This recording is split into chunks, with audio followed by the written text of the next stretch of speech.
ल है यो चाहिँ युवाको बस्ने भन्ने ठाउँ।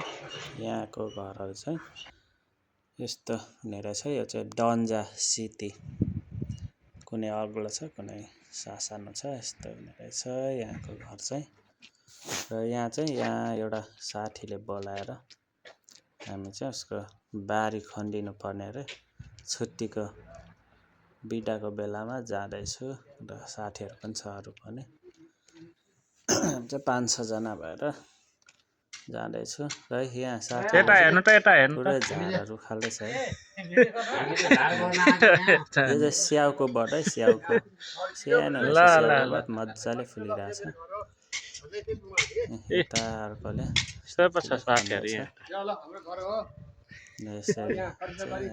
यहाँको साथीले खोज्नु बोलाएर चाहिँ हामी चाहिँ छुट्टीमा आएर यसरी खनिँदैछौँ। विदेशमा आएर नि यस्तो भयो यता त साथीहरू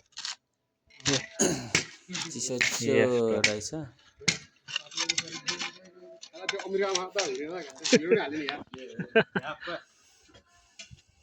यसरी यहाँ चाहिँ सिजन अनुसारको यहाँ बिउ राख्नु लागिरहेछ। अब गर्मी सिजन हुँदै रहेछ अनि एकदम मलिलो ठाउँ रहेछ यो माटोको ढिस्का।